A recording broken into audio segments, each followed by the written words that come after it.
जी, मैं सुजाद हुसैन शाह आपको अपने दुबई ड्राइवर 512 में खुशामदीद कहता हूँ।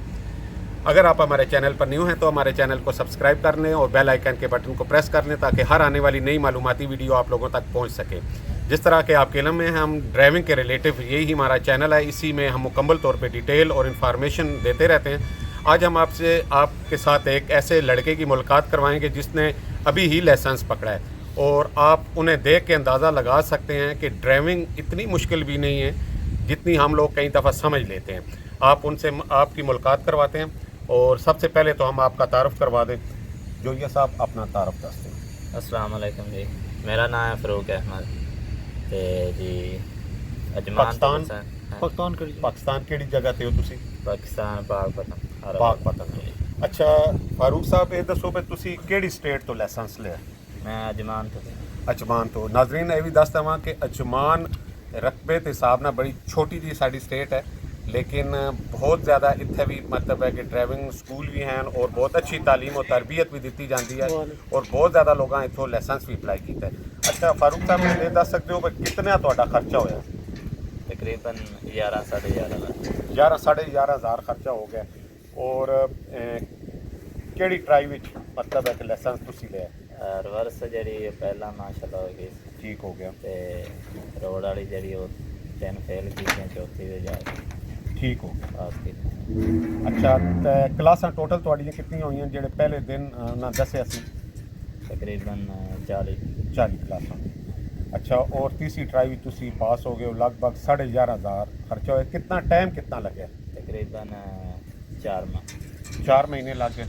ठीक है, ज्यों तुसी क्लास फाइल ओपन की है तो तकरीबन 4 महीने के अंदर अंदर लाइसेंस जोड़ा मिल गया जी। ठीक हो गया। तो लाइसेंस लैंड तो बाद फिर तुसी क्या किसी जगह ते थोड़ी जी प्रैक्टिस की, क्योंकि उत्थे तो 6 व्हील ते ट्राई ली जाती है।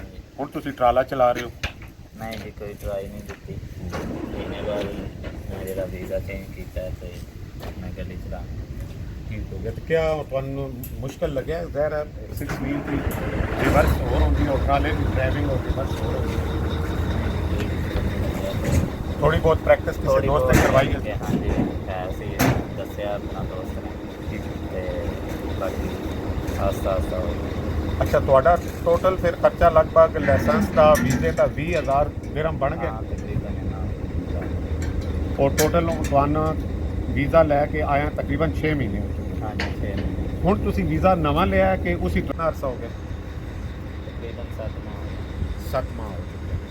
कैसा तुहाने फील्ड लगे? मतलब है कि ये तो किस तरह मुतमिन हो कि तुसी जिहड़ी फील्ड चूज़ की है ये तो खुश हो? पर ठीक है, ये बेहतर है, ये ज़्यादा पैसा आता है? बहुत खुश हैं, बहुत ठीक है, अल्लाह का शुक्र है, बहुत ठीक है। अच्छा खासा पैसा कमा सकते हाँ जी, बिल्कुल अपने खानदान की लोग आफ्टर कर सकते? बिल्कुल। ठीक हो गया।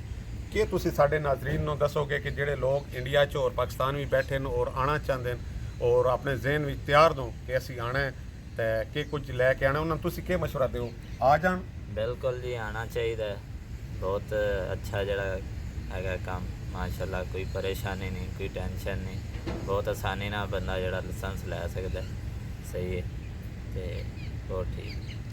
जी नाजरीन, जिस तरह तुसी सुनिया इन्हों का वीज़ा भी मेरी कंपनी ते ही है, ग्रीन जेलम ट्रांसपोर्ट कंपनी ते ही है। और ये तुसी देखा है कि कोई भी बंदा जोड़ा है ना पाकिस्तान तो अगर इतने आता है थोड़ी जी दुश्वारी उन्होंने जरूर होती है। ज़ाहिर 5-6 महीने उस मुश्किल होएगी, पेमेंट लगेगी, पैसे लगेंगे, लेकिन जदों तुसी लाइसेंस लै लोगे फिर तो एक हैंडसम सैलरी बन जाएगी। तुसी अपने खानदान को बड़ी अच्छी तरह लुक आफ्टर कर सकते हो।